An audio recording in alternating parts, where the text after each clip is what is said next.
കഴിഞ്ഞാൽ പശുക്കൾ കാലിട്ടടിക്കത്തില്ല. ഓ, അവർക്ക് ലോക്കാണ്, അനക്കാൻ പറ്റത്തില്ല കാലില്. അത് കാരണം നമുക്ക് ഇതൊരു നല്ല സിസ്റ്റം അല്ലേ? അതെ അതെ, അത് കാരണം സമാധാനത്തിൽ നമുക്ക് പാല് കറക്കാൻ പറ്റും. അല്ലെങ്കിൽ നമ്മൾ പേടിക്കേണ്ട ആവശ്യമില്ല കാല്. എല്ലാവർക്കും നമസ്തേ. നമ്മളിപ്പോൾ എത്തി നിൽക്കുന്നത് ആലപ്പുഴ ജില്ലയിലെ ഹരിപ്പാട് കരുവാറ്റ എന്ന് പറഞ്ഞ സ്ഥലത്താണ്. ഇവിടെ യുവ കർഷകൻ്റെ പശു വളർത്തൽ കാണാനായിട്ടാണ് നമ്മൾ എത്തിയിരിക്കുന്നത്. ഇദ്ദേഹം ഒരു LLB സ്റ്റുഡൻ്റാണ്, അതിനുപരി ഒരു സീരിയൽ ആക്ടറും കൂടിയാണ്. ഈ ചെറുപ്രായത്തിൽ തന്നെ ഈ ഒരു മേഖലയിലേക്ക് വരാനുള്ള കാരണം എന്താണെന്ന് നമുക്കറിയണം. അപ്പോൾ ഇദ്ദേഹത്തിനോട് തന്നെ നമുക്ക് ചോദിച്ച് മനസ്സിലാക്കാം. ഇത് ഒരുപാട് യുവ കർഷകർക്ക് ഗുണപ്രദമാകും ഈ വീഡിയോ. അപ്പം വീഡിയോ നിങ്ങൾ മാക്സിമം കാണണം. നേരെ വീഡിയോയിലേക്ക്. നമസ്കാരം, എൻ്റെ പേര് റനീഷ് രാജു, സ്ഥലം ആലപ്പുഴയിലെ കരുവാറ്റയാണ്. ഞാനൊരു 4th ഇയർ BA LLB സ്റ്റുഡൻ്റാണ്, മഹാരാഷ്ട്ര നാഷണൽ ലോ യൂണിവേഴ്സിറ്റി മുംബൈയിൽ. ഞാൻ പിന്നെ ഒരു സീരിയൽ അഭിനയിച്ചിട്ടുണ്ട് ഏഷ്യാനെറ്റിൽ, നമ്മളെന്ന് പറയും. കണ്ടിട്ടുള്ളവർക്ക് അറിയാൻ പറ്റുമായിരിക്കും, നീരജ് എന്നാണ് കഥാപാത്രത്തിൻ്റെ പേര്. ഇപ്പം ഞാൻ നിൽക്കുന്നത് എൻ്റെ ഒരു ഫാമിലാണ്, സ്നേഹ ഡയറി എന്നാണ് ഫാമിൻ്റെ പേര്. നമുക്കിവിടെ 10 പശുക്കളും 5 കിടാരികളും ഉണ്ട്. ഈ പഠനത്തോടൊപ്പം എങ്ങനെ ഈ ഫാം ഫീൽഡിലേക്ക് വന്നു? എനിക്കൊന്നൊരു 10ാം ക്ലാസ് കഴിഞ്ഞപ്പോൾ മുതൽ എന്തെങ്കിലും ചെയ്യണമെന്നൊരു ആഗ്രഹം ഉണ്ടായിരുന്നു. അങ്ങനെ കുറേ ഇങ്ങനെ എൻ്റെ ഒരു ഫ്രണ്ട് ഉണ്ട്, അവനൊരു ചെറിയൊരു ഫാം ഉണ്ടായിരുന്നു. അപ്പം ഞാൻ അവൻ്റെ വീട്ടിൽ പോയപ്പോൾ ഇങ്ങനെ കാണുകയും പിന്നെ ഇതിനെപ്പറ്റി പല വീഡിയോസും കാര്യങ്ങളൊക്കെ നോക്കിയപ്പം ഒരു ചെറിയൊരു താല്പര്യം തോന്നി. അങ്ങനെ ഞാനിവിടെ നമ്മുടെ അടുത്തുള്ള ഫാമുകളിലൊക്കെ പോയി കണ്ടു. അങ്ങനെ എങ്കിൽ എനിക്കൊന്ന് സ്റ്റാർട്ട് ചെയ്താൽ കൊള്ളാമെന്നൊരു ആഗ്രഹം വീട്ടിൽ പറയുകയും അങ്ങനെ നമ്മൾ സ്റ്റാർട്ട് ചെയ്യാമായിരുന്നു. എത്ര വർഷമായി ഈ ഫാം തുടങ്ങിയിട്ട്? നമ്മൾ ജസ്റ്റ് സ്റ്റാർട്ട് ചെയ്തിട്ടേ ഉള്ളൂ. നമ്മൾ ഈ ഫെബ്രുവരിയിലാണ് സ്റ്റാർട്ട് ചെയ്തത്. ഇപ്പോൾ ഒരു 4-5 മാസം ആവുന്നേ ഉള്ളൂ. അപ്പോൾ എന്തായാലും യുവാക്കൾക്കൊക്കെ ഒരു മോട്ടിവേഷൻ ആകട്ടെ, ചെറുപ്പക്കാരൊക്കെ ഈ ഒരു മേഖലയിലേക്ക് വരണം. തീർച്ചയായും വരണം. കാരണം നല്ലൊരു ഫീൽഡാണ്. നമ്മൾ നല്ല താല്പര്യത്തോട് നോക്കുകയാണെങ്കിൽ നല്ല രീതിയിൽ തന്നെ പോകാൻ പറ്റും. നല്ല സന്തോഷം ലഭിക്കുന്നുണ്ടല്ലോ അല്ലേ? നല്ല സന്തോഷം. നമ്മുടെ പഠനത്തിന്റെ ഇടയ്ക്കൊക്കെ ഈ കാര്യങ്ങളൊക്കെ എങ്ങനെ ശ്രദ്ധിക്കാം? നമുക്കൊരു CCTV ക്യാമറ ഉണ്ട്, 360 ഡിഗ്രി കറങ്ങുന്ന ക്യാമറയാണ്. നമുക്ക് വോയിസും ഉണ്ട് അതിനകത്ത്. നമുക്ക് ഫോണിൽ കൂടെ തന്നെ നമ്മൾ വോയിസ് പറയുമ്പോൾ നമുക്ക് ഇവിടെ കേൾക്കാൻ പറ്റും. പിന്നെ ഫുൾ ഒരു സ്പീക്കർ ഉണ്ട്. അപ്പോൾ നമ്മൾ അതിൽ പറയുമ്പോൾ നമുക്ക് ഇവിടെ വർക്കേഴ്സിന് എന്തെങ്കിലും ഇൻസ്ട്രക്ഷൻസ് ഉണ്ടാക്കി കൊടുക്കാൻ പറ്റും. ഇവർക്ക് കൊടുക്കാൻ പറ്റും. ഇവിടെ പറയുന്നത് അങ്ങോട്ട് കേൾക്കാനൊക്കെ പറ്റും. ഇവിടെ പറയുന്നത് കേൾക്കാൻ പറ്റും. അപ്പം പഠന സമയങ്ങളിലൊക്കെ അവിടെ ഇരുന്നുകൊണ്ട് നമുക്ക് ഇവിടെ മാനേജ് ചെയ്യാൻ പറ്റും. പിന്നെ വീട്ടില് സപ്പോർട്ട് ഉണ്ട്, പപ്പ സഹായിക്കും.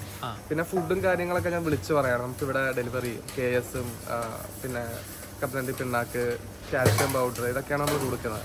പഠനത്തിനോടൊപ്പം നമുക്ക് ഇതെല്ലാം മാനേജ് ചെയ്യാൻ പറ്റും.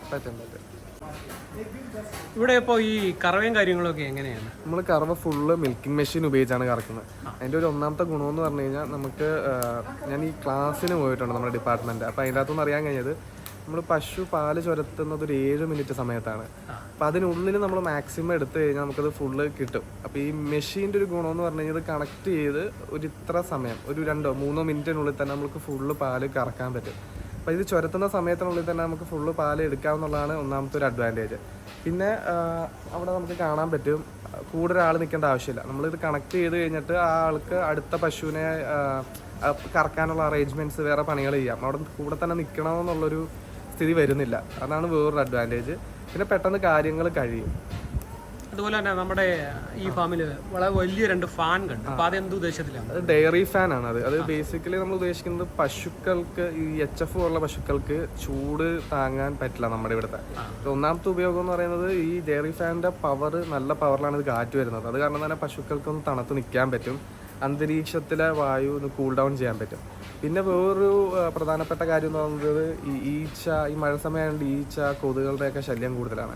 ഈ ഫാൻ ഇടുമ്പോൾ ഇതിൻ്റെ ഈ പ്രഷർ കാരണം കൊതുകുകളുള്ള അങ്ങനെയുള്ള പ്രശ്നങ്ങളൊന്നും വരില്ല. കാരണം അതുങ്ങൾക്കൊന്നും അടുത്തേക്ക് വരാൻ പറ്റില്ല ഈ കാറ്റിൻ്റെ പവർ കാരണം. അപ്പം അതും ഡയറി ഫാൻ വെക്കുന്നത് കൊണ്ട് അങ്ങനെ ഒരു ഉപയോഗം കൂടിയുണ്ട്. നമ്മൾ ഈ HF പോലെയുള്ള പശുക്കളെ വളർത്തുമ്പോഴേ അതിൻ്റെ കേജ് സംവിധാനമൊക്കെ എങ്ങനെയായിരിക്കണം? HF നമുക്ക് ഇവിടെ നമ്മുടെ നാട്ടിൽ കിട്ടുന്നത് HF ക്രോസ് ആണ്.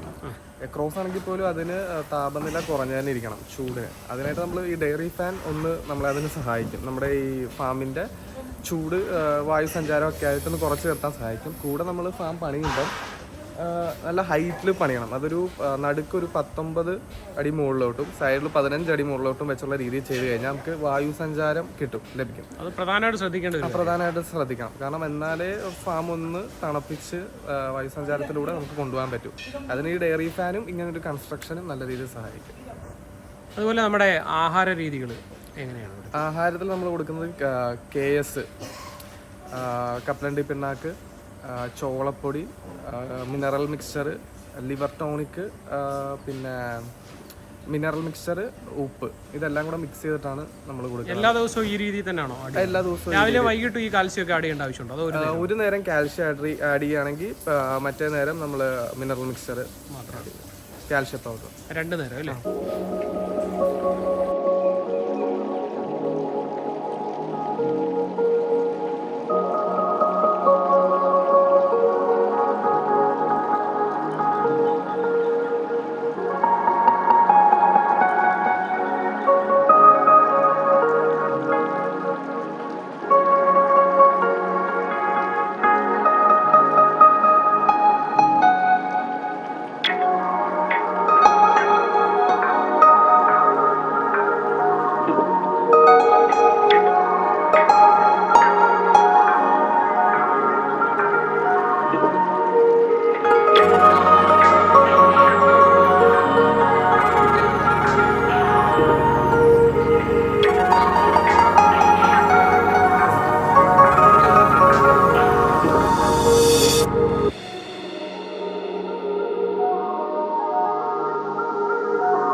നമ്മളിപ്പോൾ ഈ ഫാമിൽ നിന്ന് പാല് മാത്രമാണോ ഈ വരുമാന സ്രോതസ്സായിട്ട് എടുത്തുകൊണ്ടിരിക്കുന്നത്? ഇപ്പം നമ്മൾ തൽക്കാലം പാല് മാത്രമാണ് ഉപയോഗിക്കുന്നത്. പക്ഷേ ഇതിൽ നിന്ന് ബൈ പ്രൊഡക്ട്സ് ഒരുപാട് നമുക്ക് ഉണ്ടാക്കാൻ പറ്റും. തൈര്, പനീർ, ഐസ്ക്രീം പോലുള്ള കുറേ പ്രൊഡക്ട്സ് നമുക്ക് പാലിൽ നിന്നും ഉൽപ്പാദിക്കാൻ പറ്റും. അപ്പം നമ്മളിനി ഫ്യൂച്ചറിൽ നമ്മുടേതായ രീതിയിൽ FSSAI ഒക്കെ എടുത്ത് പാക്ക് ചെയ്ത് നമ്മൾ മാർക്കറ്റിലേക്ക് എത്തിക്കാനാണ് നമ്മളുടെ പ്ലാൻ. ഇപ്പം നിലവിൽ നമ്മൾ പാല് മാത്രമേ യൂസ് ചെയ്യുന്നുള്ളൂ. പാല് കൂടാതെ തന്നെ ഇതിൻ്റെ ചാണകം നമുക്ക് മെഷീൻ ഡ്രയർ ഉപയോഗിച്ച് ഡ്രൈ ചെയ്ത് പൊടിച്ച് പാക്കറ്റാക്കി അപ്പം അതും സെല് ചെയ്യാനുള്ളൊരു ഓപ്ഷനുണ്ട്. അങ്ങനെ നിരവധി ഓപ്ഷൻസ് നമുക്ക് ഇതിലൂടെ തന്നെ ചെയ്യാൻ പറ്റും. നിലവിൽ പക്ഷെ നമ്മളിപ്പം പാല് മാത്രമാണ് കൊടുക്കുന്നത്. ഫാം ഒന്ന് ഡെവലപ്പായി ഒരു 20, 30, 40 പശുക്കളിലേക്കൊക്കെ എത്തിക്കഴിഞ്ഞിട്ട് നമ്മൾ പതുക്കെ ബൈ പ്രൊഡക്ട്സിലേക്ക് മൂവ് ചെയ്യാനാണ് പ്ലാൻ. നിലവിൽ ഇത്രയും പശുക്കൾക്ക് വേണ്ടി എത്ര ഏക്കറിലാണ് നമ്മൾ കൃഷി ചെയ്തിരിക്കുന്നത്? നമ്മൾ 1 ഏക്കറിൽ പുൽകൃഷി ചെയ്തിട്ടുണ്ട്. കൂടാതെ നമുക്കിവിടെ തന്നെ അവൈലബിൾ ആയിട്ടുള്ള പച്ചപ്പുല്ലും നമ്മൾ കൊടുക്കാറുണ്ട്. ഈ കേസ് കൊടുക്കുന്നതിൻ്റെ കൂടെ തന്നെ 2 നേരം വെച്ച് നമ്മൾ പുല്ലും കച്ചിയും കൊടുക്കുന്നുണ്ട്. അതെങ്ങനെ നമ്മുടെ ചാപ്പ് കട്ടിനകത്ത്? ഷാഫ് കട്ടർ ഉപയോഗിച്ച് കട്ട് ചെയ്തിട്ടാണ് കൊടുക്കുന്നത്. ഇതിനായിട്ടുള്ള ഒരു പ്രാഥമിക അറിവുകളൊക്കെ എവിടെ നിന്നാണ് നേടിയത്?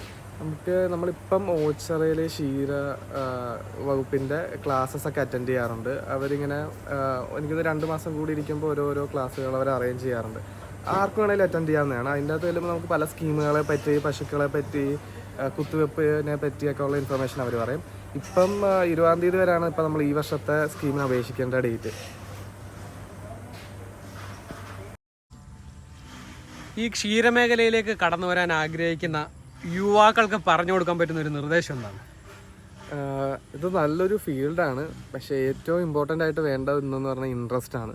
നമുക്ക് ഇതിനോട് താല്പര്യം ഉണ്ടെങ്കിൽ മാത്രമേ നമുക്ക് നടത്തിക്കൊണ്ടു പോകാൻ പറ്റുള്ളൂ. പിന്നെ വേണ്ടത് അറിവ്. നല്ല രീതിയിൽ ഇതിനെപ്പറ്റി പഠിച്ച് ഈ ക്ഷീരവകുപ്പിൻ്റെ ക്ലാസ്സുകളൊക്കെ അറ്റൻഡ് ചെയ്ത് അടുത്തുള്ള ഫാമുകളിലൊക്കെ പോയി ഒന്ന് കണ്ട് നല്ല രീതിയിൽ പഠിച്ചതിന് ശേഷം മാത്രമേ ഇതിലേക്ക് വരാവുള്ളൂ. കാരണം ഇതിൽ തന്നെ പല കാര്യങ്ങളുണ്ട്. ഈ പശുവിൻ്റെ അസുഖങ്ങൾ, അതിനെ നമുക്ക് എങ്ങനെ ഡീൽ ചെയ്യാൻ പറ്റുക, അങ്ങനെയൊക്കെ. പിന്നെ ഇതൊരു വൈറ്റ് കോളർ ജോബല്ല. നമുക്ക് എവിടെയെങ്കിലും ഇരുന്ന് ജസ്റ്റ് ചെയ്യാൻ പറ്റുന്ന ഒന്നല്ല. നമുക്ക് എപ്പോഴും ഒരു സൂപ്പർവിഷൻ വേണം. എന്നാൽ മാത്രമേ നമുക്ക് ഈ ജോലിക്കാരെ കൊണ്ട്, വർക്കേഴ്സിനെ കൊണ്ട് നമുക്ക് ചെയ്യിപ്പിക്കാൻ പറ്റൂ. കാരണം ഈ ഒരു ഫീൽഡിൽ ഏറ്റവും കൂടുതൽ പ്രശ്നം ഉണ്ടാക്കുന്ന വേറൊരു സെക്ടറാണ് ഈ വർക്കേഴ്സിനെ കിട്ടുക എന്നുള്ളത്. ഇവരെ കിട്ടുക എന്നുള്ളതാണ് ഏറ്റവും പാടുപെട്ടതും. കിട്ടിയാൽ തന്നെ അതുകൊണ്ട് വർക്കേഴ്സുമായിട്ട് മുമ്പോട്ട് പോവുക എന്നുള്ളതും ഒരു ടാസ്ക് തന്നെയാണ്.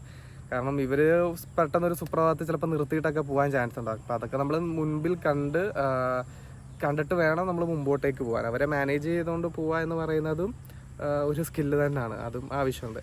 ഇതൊക്കെ നിങ്ങൾ മുന്നിൽ കണ്ടിട്ട് വേണം ഈ ഇതിലേക്ക് പോകാൻ. പക്ഷേ വന്നു കഴിഞ്ഞ് താല്പര്യം ഉണ്ടെങ്കിൽ ഏറ്റവും നല്ലൊരു ഏറ്റവും നല്ല സാധ്യതയുള്ളൊരു മേഖല തന്നെയാണിത്. നമ്മുടെ ഈ ഫാം ലാഭകരമായിട്ട് മുന്നോട്ട് പോകുന്നുണ്ടോ? ഇപ്പം നമ്മൾ സ്റ്റാർട്ട് ചെയ്തിട്ടേ ഉള്ളൂ. നമുക്ക് 10 പശുക്കളും 5 കിടാരികളും ഉണ്ട്. ലാഭമാണോ എന്ന് ചോദിച്ചു കഴിഞ്ഞാൽ ഇപ്പം നമ്മൾ ലാഭവുമല്ല നഷ്ടവുമല്ല എന്നുള്ളൊരു രീതിയിൽ തന്നെയാണ്. ബാലൻസ് ചെയ്ത് പോകുന്നുണ്ട്. ബാലൻസ് ചെയ്ത് പോകാൻ പറ്റുന്നുണ്ട്. നമ്മുടെ ഈ പശുക്കളൊക്കെ എവിടെ നിന്നാണ് നമ്മൾ കളക്ട് ചെയ്തിരിക്കുന്നത്? നമ്മൾ ഒരു 4 പശുക്കളെ നമ്മൾ നമ്മുടെ നാട്ടിൽ നിന്ന് തന്നെയാണ്. ബാക്കിയുള്ളൊരു 6 പശുക്കളെ നമ്മൾ ചിന്താമണിയിൽ നിന്ന് പോയെടുത്തത്. ചിന്താമണി മാർക്കറ്റിൽ പോയി ഡയറക്റ്റായിട്ട് എടുക്കുമായിരുന്നു. കാരണം ചിന്താമണി പശുക്കൾക്ക് ക്വാളിറ്റി ഉണ്ട്, നാട്ടിലെ ക്വാളിറ്റി ഇല്ലെന്നല്ല, പക്ഷെ ചിന്താമണി പശുക്കൾക്ക് ക്വാളിറ്റി ഉണ്ട്. പക്ഷേ വേറൊരു പ്രശ്നം നമ്മൾ മുന്നിൽ കാണേണ്ടതെന്ന് പറഞ്ഞു കഴിഞ്ഞാൽ അസുഖങ്ങൾ അവർക്ക് കുറച്ചുകൂടെ പെട്ടെന്ന് വരും. ആ ഒരു കാലാവസ്ഥയല്ല അവർക്ക് ഇവിടെ അവർക്ക് കിട്ടുന്നത്. പ്ലസ് പിന്നെ ഇത്രയും ട്രാവൽ ചെയ്ത് വരുന്നതിൻ്റെ ബുദ്ധിമുട്ടുകൾ അവർക്കുണ്ട്. അപ്പം അതിനെ അത് റിക്കവറായി വരാനൊരു 1-2 ആഴ്ച പിടിച്ചിരുന്നു. പക്ഷേ ഇപ്പം കുഴപ്പമില്ല. ഇപ്പം നമുക്ക് നല്ല രീതിയിൽ പാല് വരുന്നുണ്ട്, നല്ല രീതിയിൽ മുമ്പോട്ട് പോകുന്നുണ്ട്. പിന്നെ നമ്മൾ ഫാം എക്സ്റ്റെൻഡ് ചെയ്യാൻ വേണ്ടിയാണ് നമ്മൾ ഫ്യൂച്ചറിൽ വലിയൊരു ഫാമായിട്ട് മാറ്റാനുള്ള ഉദ്ദേശം 10 പശുക്കൾ ഒരു 50-100 അങ്ങനെ ആക്കാനുള്ളൊരു പ്ലാനിൽ തന്നെയാണ് നമ്മൾ. നമുക്കിവിടെ നമ്മുടെ ഫാമിൽ 2 പശുക്കളെ കൈക്കറവയാണ്. അപ്പോൾ ഈ കൈക്കറവ ചെയ്യുന്ന സമയത്ത് പശുക്കൾ നമ്മളെ ചവിട്ടാതിരിക്കാനായിട്ട് നമ്മൾ വെക്കുന്നതാണ് ഈ കിക്ക് ബാർ. കിക്ക് ബാർ അതിന്റെ പേരില്ലേ? അതെ, ഇത് എറിയുന്ന പശുക്കൾക്ക് പോലെ ഒരു സൊല്യൂഷൻ ആ സാധനം അല്ലേ? ഇത് വെച്ച് കഴിഞ്ഞാൽ പശുക്കൾ കാലിട്ടടിക്കത്തില്ല. അവർക്ക് ലോക്കാണ്, അനക്കാൻ പറ്റത്തില്ല കാലല്ലേ? അത് കാരണം നമുക്ക് ഇതൊരു നല്ല സിസ്റ്റം അല്ലേ? അതെ, അത് കാരണം സമാധാനത്തിൽ നമുക്ക് പാല് കറക്കാൻ പറ്റും. പേടിക്കേണ്ട ആവശ്യമില്ല, കാല് വെച്ച് എറിയുന്നില്ലേ? പേടിക്കേണ്ട ആവശ്യമില്ല.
പിന്നെ നമ്മൾ ചെയ്യേണ്ട ഒരു കാര്യം എന്ന് പറഞ്ഞു കഴിഞ്ഞാൽ ഫാം മെക്കനൈസേഷൻ എന്ന് പറയും. നമ്മൾ കൂടുതൽ മോഡേൺ എക്യുപ്മെൻറ്റ്സ് ഉപയോഗിച്ച് ഫാമിനെ മുമ്പോട്ട് കൊണ്ടുപോകുക എന്നുള്ളതാണ്. അതിൽ പ്രധാനപ്പെട്ടതാണ് ഇപ്പോൾ ഈ മിൽക്കിംഗ് മെഷീൻ. അതാകുമ്പോൾ കുറച്ചുകൂടെ ഹൈജീൻ ആയിരിക്കും. നമുക്ക് പശുക്കൾക്കാണെങ്കിൽ പോലും അകിട് വീക്കം പോലുള്ള പല രോഗങ്ങളെ നമുക്ക് തടുത്ത് നിർത്താൻ പറ്റും ഈ മിൽക്കിംഗ് മെഷീനിലൂടെ. പിന്നുള്ളതാണ് ഈ ഡയറി ഫാം. നമ്മുടെ നോർമൽ ഫാനിനെ ഉപയോഗിച്ച് ഡയറി ഫാമിനുള്ള പ്രഷർ കാരണം നമ്മുടെ ഫാം തണുത്ത് നിൽക്കുകയും പശുക്കൾക്ക് കുറച്ചുകൂടെ സൗകര്യപ്രദവും റിലാക്സ് ചെയ്യാൻ പറ്റുന്നതും ഡയറി ഫാൻ ഉള്ളത് കൊണ്ടാണ്. പിന്നെ ഈ കൊതുക്, ഈച്ച അങ്ങനെയുള്ള ഒന്നും വരില്ല. പിന്നെ ഓട്ടോമാറ്റിക് ഡ്രിങ്കിങ് വാട്ടറുള്ള കുടിക്കാനുള്ള ഓട്ടോമാറ്റിക് ഡ്രിങ്കിങ് മെഷീൻ അതാണുള്ളത്. പശുക്കൾക്ക് വേണ്ടപ്പം കുടിക്കുകയും ചെയ്യാം, അതിനനുസരിച്ച് നിറഞ്ഞു വരികയും ചെയ്യും. നമ്മൾ വന്ന് നിറച്ച് കൊടുക്കേണ്ട ഒരു സാഹചര്യം അതിൽ വരുന്നില്ല. പിന്നെ ഉള്ളതാണ് ഈ ഷാഫ് കട്ടർ, പിന്നെ ബയോഗ്യാസ് പ്ലാന്റ്, പിന്നെ അങ്ങനെയുള്ള കുറേ മെഷീൻസ് നമുക്ക് ഗവൺമെൻറ്റിൻ്റെ സ്കീം കിട്ടുന്നുണ്ട്. നമ്മൾ സ്കീം വഴി അപേക്ഷിച്ച് നമുക്കത് പ്ലാൻ ചെയ്യാവുന്നതാണ്. അതിലൂടെ ഫാം കുറച്ചുകൂടെ ഹൈജീനിക്കും നല്ല രീതിയിൽ മുമ്പോട്ട് പോകാനും പറ്റും. പിന്നെ യുവാക്കളെല്ലാവരും തന്നെ നല്ല താല്പര്യത്തോടു കൂടി തന്നെ ഇതിലേക്ക് ഇറങ്ങേണ്ടതാണ്. ശുദ്ധമായ പാല് ഇപ്പം നമ്മളുടെ നാട്ടിൽ ലഭിക്കുന്നത് വളരെ കുറവാണ്. നമ്മളിതിലൂടെ ഇറങ്ങുന്നതിലൂടെ നമുക്ക് മാത്രമല്ല നമ്മളുടെ പൊതുജനങ്ങൾക്കും ഇതിലൂടെ തന്നെ ഉപകാരപ്പെടുകയും വരും തലമുറയ്ക്ക് നല്ല പാല് കിട്ടുകയും നല്ല ആരോഗ്യപ്രദമായി തന്നെ വളരാൻ സാധിക്കുകയും ചെയ്യും.